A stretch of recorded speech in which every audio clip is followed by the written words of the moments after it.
Hello, everyone, and welcome to the Unlocked Tuesday live stream. I am Jessie Lang, and if you guys don't know me around here, I go live every Tuesday at 2 o'clock, and I bring you all sorts of topics and tips and tricks that you would need to buy and manage long-term rental properties.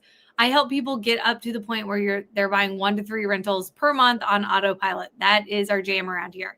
Today, we have with us Adam Messmer, who is a great personality and also a fantastic lender with LFG Lending. Adam, if you want to introduce yourself to the peeps. Yeah, my name is Adam Messmer. I'm with LFG Lending. We're a mortgage brokerage based in Central Ohio, and we have actually we were doing I always say 30 to 40 lenders, but I think we're pushing 50 now. Wow, 50 different lenders, and we're in like 47 states. I think there's a couple of weird ones that have weird broker laws that we don't work in, but don't worry, they aren't worth investing in anyway. But all the big ones, the important ones, we're in, and yeah, it's great. We specialize in hard money, DSCR, commercial, anything around investment or commercial real estate is our jam. Cool. Would you do like an owner occupant, or are you strictly investor side? Nope. Unless you lie to me. You could lie to me. No, don't lie. Y'all don't listen to him. You don't lie to your mortgage broker.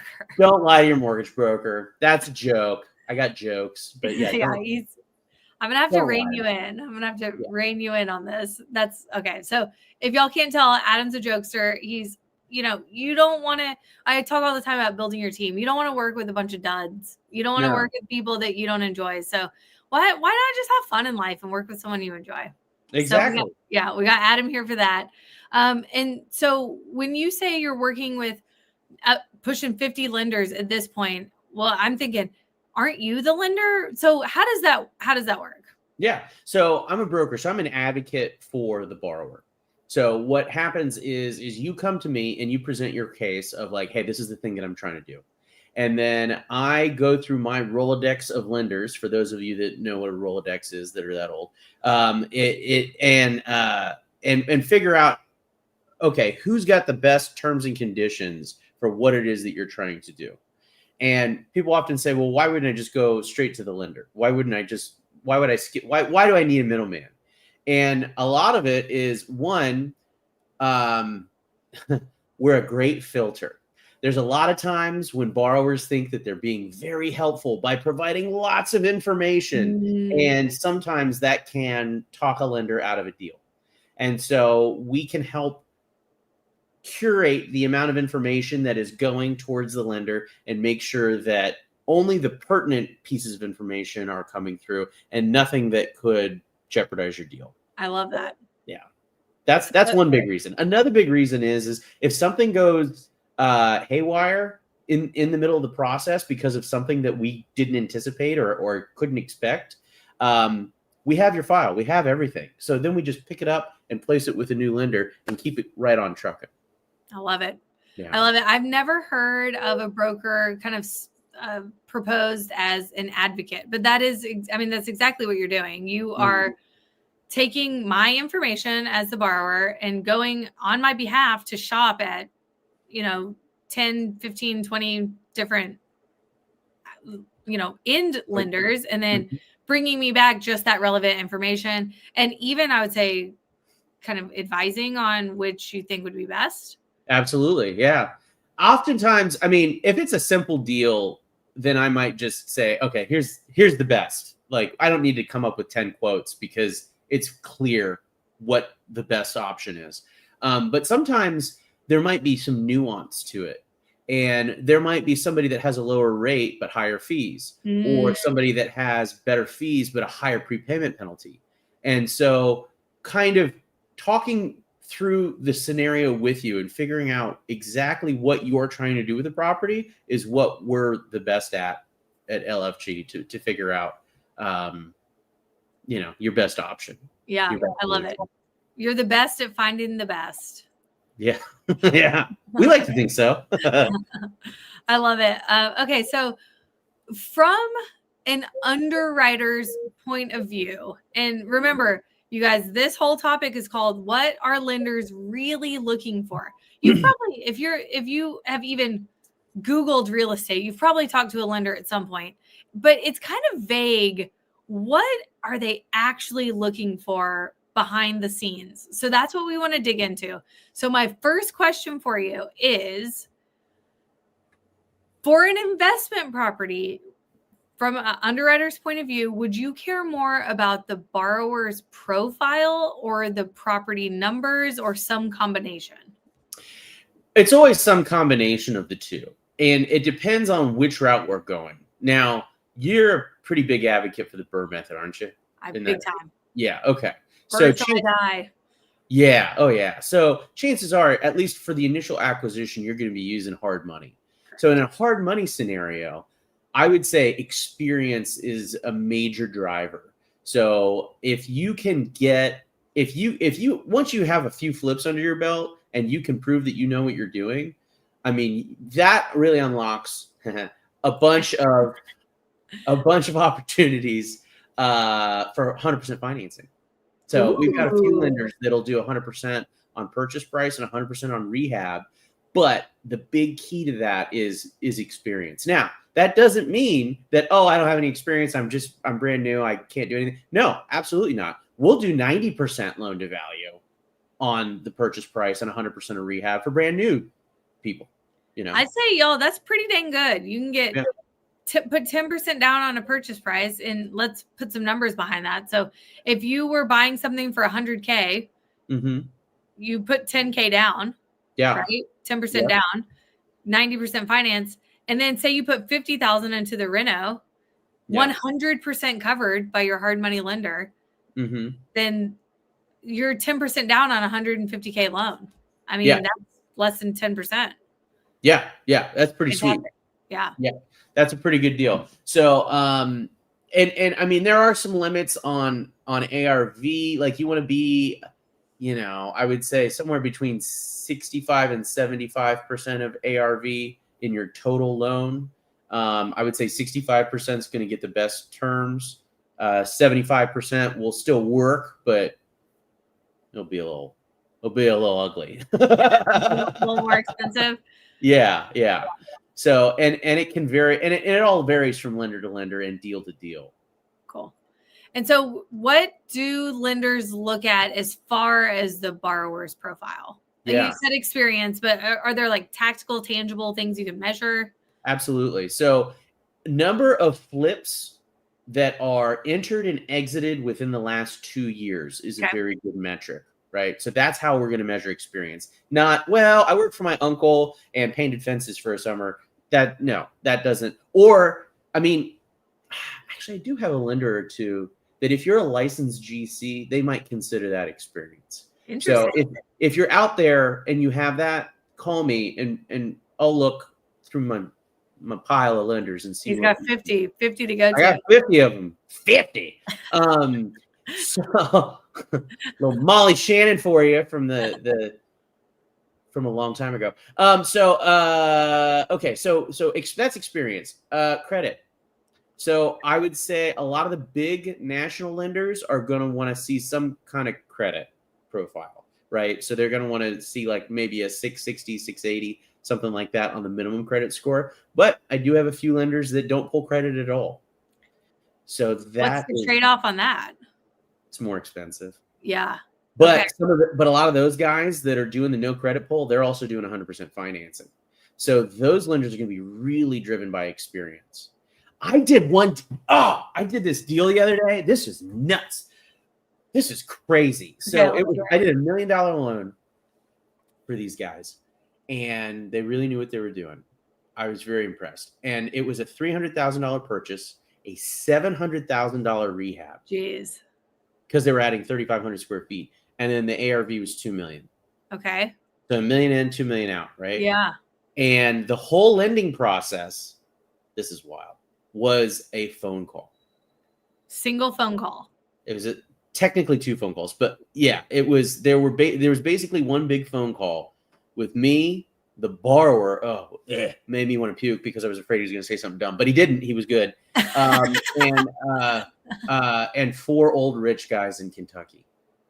and that was it. And it worked. And it worked. It and went we through. closed it in like a week. It was Wow. actually, the lender was ready to go. We were ready to go. What we were waiting on was his insurance guy couldn't find a carrier, an insurance company to insure the deal. And so that was the delay, was insurance. And then title, I think, was a little delayed. But so yeah, but that was a wild experience to be able to do that. That was really cool.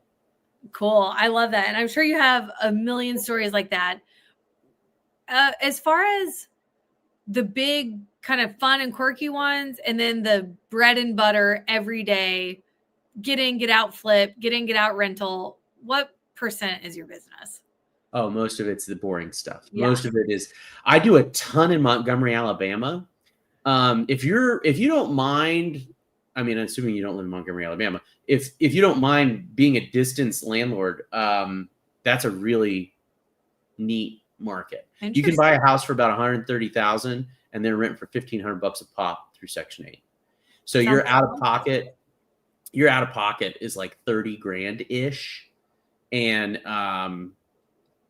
it's cash flowing at like $500 a month with a 10% per month manager. Yeah. So your cash on cash returns like between 17 and 20% on a. We'll bring you back on to talk about Montgomery, Alabama. Yeah. Oh yeah. It's cool. I got like 5 or 6 deals going down there right now. Okay.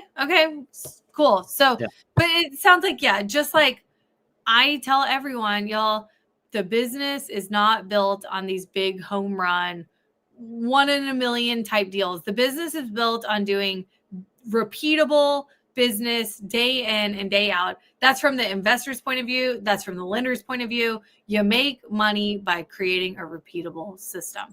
Mm-hmm. Using this, you buy the same type of property, you use the same type of lender, and you just do the same thing over and over and over, like a machine on autopilot. Love it. Okay. Do you ever deviate from, like, at what point do you have to fix the machine or maintenance the machine and or upgrade the machine? Yeah, we're actually changing some of our finishes on our rentals right now. We're having a designer do like a updated package for us, kind of update the paint color, countertops, but that is the first time in 3 years that we've done anything like that. I'm telling you, it is the same thing over and over. I use the same lenders. I buy the same type of houses. And just like, Adam, you're building your business and you're watching other investors build their business, and you make money on these first base hits, second base hits. Yeah. The home runs are fun. Get you some home runs for sure, but don't count on them. Okay. So, we're here to talk about rentals, and flips are great too. But if you are looking from an underwriter's point of view, say because you do DSCR loans also. Absolutely. Yeah. Yeah. So let's look on the back end refi. Mm-hmm. What would a lender be looking at as far as the rental terms? Yeah. So you want a 12-month lease in place.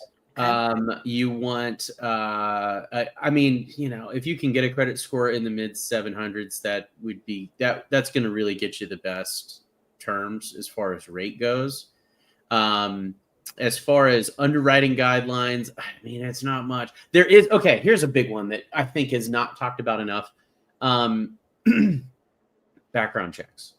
There are background with DSCR loans. DSCR loans have such little underwriting that they got to protect themselves somehow. So if you have a felony, if you are party to a lawsuit of some kind, like I had one a couple months ago, and it was a dude who was an executive for a company, and the company was being sued by an employee, and he was named in the lawsuit because he's an executive. So he's party to a lawsuit.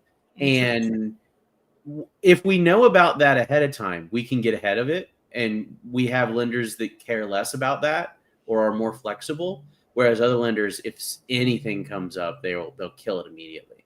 And it's good to have that conversation. Again, we're the filter. We're your advocate. So tell us what's going on, because we're not going to go off and tell the lender, until we've established some kind of relationship there, like for this particular transaction. Right.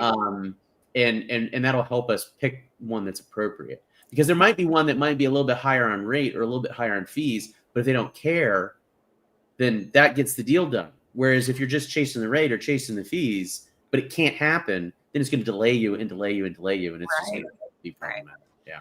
Okay, so no felonies. What else are they looking for, like rentals numbers wise? I mean, we can go to a DSC. Technically, we can go to a DSCR of less than 1, right? And Adam, what does that mean in layman's terms? Thank you for asking, Jesse. So DSCR is debt service coverage ratio, and that means we're going to take the rent and we're going to divide by the PITIA, which is principal, interest, taxes, insurance, and association fees if they are applicable. What's association fees? HOA fees, like for a condo or a fancy house in a fancy neighborhood. As long as that's a 1.0 or better, so as long as the rent covers exactly the mortgage payment, then you pretty much got a deal. In some instances, that might not cover the rent, or that might not cover the mortgage. The rent might not cover the mortgage. And why would you buy a house where the rent doesn't cover the mortgage? I'm so glad you asked, Jesse. So the reason is because when we're calculating that, we're using the lesser of actual rent versus market rent. Okay. And how do we determine the market rent? The appraiser determines the market rent. And has anybody ever gotten screwed by an appraiser? No, never, not once. Never. Yes, we all have. So you might have a lease in hand that says, I'm getting $2,500 a month for this thing, or Section 8 might give me $2,500 for it, or whatever, right? And the guy comes along and says, it's gonna be $1,800, and it could, and it, that might be a reason why you would want a low DSCR or no DSCR loan in those instances, because you know that you're still gonna make $2,500. He's got the guy that's right. Yeah. Right. I have not heard it explained that way. I have heard it explained that depending on where the property is and what the appreciation looks like, investors may be willing to take negative $50, $100 a month in a place that's appreciating 10, 15% a year.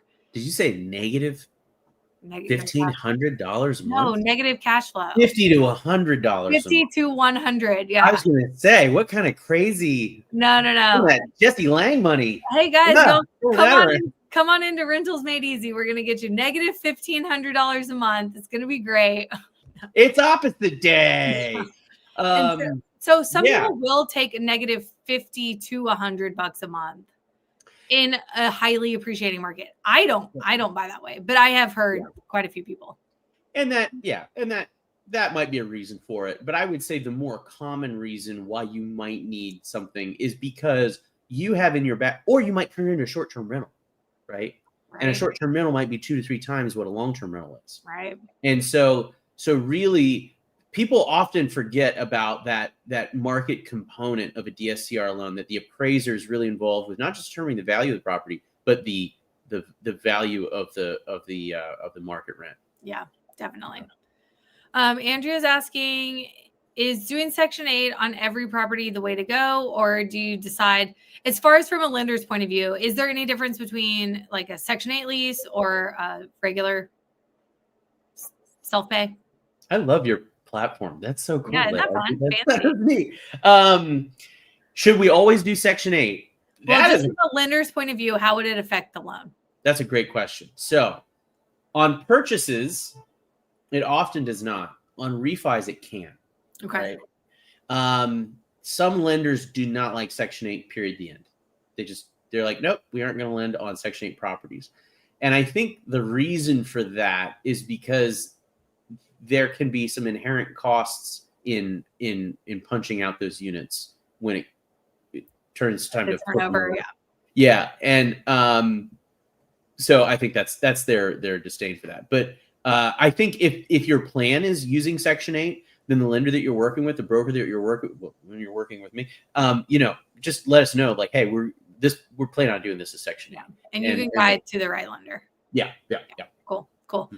Mm-hmm. Are there, as far as, either exit strategy, rentals, flips, on the purchase side, what are the requirements kind of around reserves and liquidity? Yeah. 6 to 12 months, I would say, in reserves. And 1 month of reserves equals 1 month of mortgage payments. Okay. Is typically what it is. Some of them are zero. So I have some lenders that don't even look at assets and reserves. I have some that will you can use gifts, or maybe not gifts, but they don't question large deposits. Got it. In some instances. So that's another thing is when you're having a conversation with your broker, don't just say, I got 50 grand. Let's talk about what is that 50 grand. Is that 50 grand a HELOC? I have a HELOC for 50 grand. I have 50 grand in cash that's in a bank account. I have 50 grand in cash that's under my bed. Those are three very different things. I would love 50K in cash under my bed. It's lumpy. It's not that comfortable. But so when you're talking about assets, it's super important to really illustrate, okay, this is what it is. Or if it's an IRA, or if it's crypto. Don't use crypto. Crypto is pretty worthless when it comes to lending. If you're trying to demonstrate reserves, crypto doesn't work. Don't just screenshot your Coinbase. It's not going to do it. Okay. Yeah. Okay. But so 6 to 12 months, depending on the lender. Like if we were to run that on, like what's kind of the average loan amount you see on like the DSCR side? I would call it like 100. Ours is probably a little higher, but just for easy math, let's call it 150,000. Okay, 150K. And so we're gonna do the math on that. Yeah. So we want to know what so on 150K, what would your reserves be? And my calculator is taking forever to load right now because we're live. But here, let me do this. Okay, so 150 loan amount. Let's call it like 7.5% on a 30-year. That's $10.50 a month for P&I, $100 in insurance, $100 in maybe $200 depending on where you're at in taxes. So you're $13.50 a month. So $13.50 times 6 is 8,100, and times 12 is 16.2. So somewhere around 10 to 20K at most. Yeah. In reserves. Okay. You guys. For DSCR, For DSCR. And that is, if you're thinking, I don't have 10 to 20K, mad respect, take a step back, go save some cash and come back because lenders require reserves. Now, yes, you should do that. But I do have some lenders that don't. But I would say, I do talk people out of loans a lot. I did one right before this call. Some dude called me. Check. Okay. What do you think of this deal? Buy for 500, 10,000 in repairs, ARV, and this is to sell. ARV is 565. No, hard pass. Hard pass. Hard pass. And he's like, and I said that, and he's like, what? Why? And I said, well, 560. I wonder if my calculator. Your commission alone. Yeah, the commission alone is going to eat your profits. Yeah. Well, yeah, that's silly. Okay. I mean, 565, 6% for realtor fees. That takes you down to 531 minus the 10,000 that you're going to put into it. It's 521. You're buying for 500. Yeah. You're going to be 10 to 15,000 fees to get the loan done. The smallest little market shift and your entire margin's gone. Yeah. Oh yeah. Oh yeah. Yeah. Okay. That's going to be a no. Yeah. Do you have an MAO formula that you prefer? Yeah. ARV times 0.75 minus repairs. Oh, okay. Yeah, that's a good one. That's the standard, the good old classic Mayo. Yeah. Okay, so I have a question for you that I actually get quite a bit from students in the Rentals Made Easy community, and they're approaching lenders, and if it's you, then they're only approaching one party who's going to then disseminate the information. But if they're shopping lenders, you're going to have a lot of different people that you're talking to. What is the best way to present the information from your deal in a way that's likely to get good lending? That is a great question. Should I just text you all the details randomly throughout the day? So, I mean, when you're going to go shop for a lending, be prepared to make it easy for the lender to say yes, right? And the way that you do that is present pertinent information. Here's a real good piece. When you send an email to a lender, don't say lending question in the subject line. Don't say that. Don't say new loan. No, give me the address. Put the address in the subject line, right? And then in the email, address, purchase price, rehab budget, ARV, credit, experience. If you have those things, then I can make something happen for you very quickly. Do you want pictures? Yeah. Oh yeah. If you got pictures, that's even better. Yeah. Oh yeah. Yeah. Some of my guys, like, because I've got like private money lenders that are just rich guys, and they only do pictures. Like, so there's no appraisal at all. Like, they're just like, show me pictures, right? Interesting. So if you've got that ready to go, that's super powerful. But love it. Do they need like a portfolio or anything? Like, what's the simplest format? It's just body of an email. Oh yeah. Yeah. Just send me an email. Yeah. You can just send me an email with the pertinent information for the deal. And, and then I'll turn it around. Maybe shoot me a text and say, hey, I just sent you an email and I'm looking for a quote, just so that I see it. Like, Adam, how could the people here send you a text?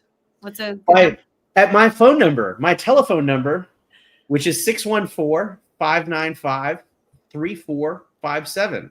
Okay, one more time. 614-595. Oh, Lizzie already beat me to it. Oh, look at that. So good. Lizzie beat me to it. Okay. And go ahead. I was going to say, there we go, y'all. Definitely reach out to Adam. As you see, he's an incredible resource, not just with the connections, but also with the advising and kind of guiding you in the right direction. Having a good broker on your team is, I talk all the time about team building, and it's just such an important role. Can I get my email address too? You can give whatever you want. That would be great. Adam@lfglending.com. I love it. Yeah. Okay, we're going to end. We'll put it up there too. We're going to end with a quick question. What is here's some questions, y'all. Throw your questions in the chat before I end with mine. What about first-time finance or borrowers, no experience? It sounds like you have some. Totally. Yeah. Do it all the time for DSCR and for hard money. What are you looking for to kind of offset the no experience? Like, is there something additional? You'll have to bring equity. So you have to bring a down payment to the table for sure. So that's probably going to be 10-ish%, assuming that we're 65 to 70% of ARV for the loan amount. Cool. So expect that. Yeah. That's super manageable. That's going to be the same across almost all lenders. Mm-hmm, mm-hmm. There's, like we talked about, there are some fancy 100%, but you're going to pay. So yeah. Cool. Oh yeah. All right, y'all. Okay, Adam, what is the number one way to get your deal rejected right away? The number one way to get your deal rejected a big deal killer. If it's too unique, if it's a yurt in Hocking Hills, probably not happening. Yeah, yurts are hard. I mean, if there's no comps, like I got one right now. It's a house in Pennsylvania, and it's a 150-year-old farmhouse that's really cool and it's totally restored. And they have an ADU, and they have an apartment above the garage. Now, as a single-family home, it should be like $800,000, but as a 3-unit, there's like no 3 units in the area. So we are holding our breath and hoping that the appraiser figures it out. Yeah. So no comps. And I tell students this all the time. If I don't know the value, neither does the appraiser. And that just opens you up for so much risk. Yeah. And so you hear it now, y'all. It's not just me. Lenders saying we can't loan effectively when we don't know the future value of this property. Let me tell you something that sucks. Mixed use properties real quick. So like where it's commercial at the bottom and apartments up top, if it's more commercial than it is residential, you're screwed. If it needs rehab, you're screwed. If it's only like 100,000, you're screwed. If it's out in the middle of a cornfield, you're screwed. So be careful. Like mixed use, it might sound cool and it's like, ooh, I could have a business and do the. No, don't do that. Yeah, it can be challenging for sure. Yeah. Mm-hmm. Yeah. Cool. Cool. Okay. Thanks. Anything you want to leave the people with? If you if you have a weird scenario, call me and let's talk about it, because there might not be, I might have not expressed something that could make something work in this conversation. Yeah. But once we actually get one-on-one, we can usually work something out and figure out a way. Your phone's going to be blowing up after this. You probably have 3 calls already. Yeah. Oh, look at that. I love it. Thank you. Thank you for being such an amazing asset to our community. And you have just, best in the business, LFG. And so we will see you next time, and let me know who reaches out. Thanks, Jesse. I appreciate you. See you guys.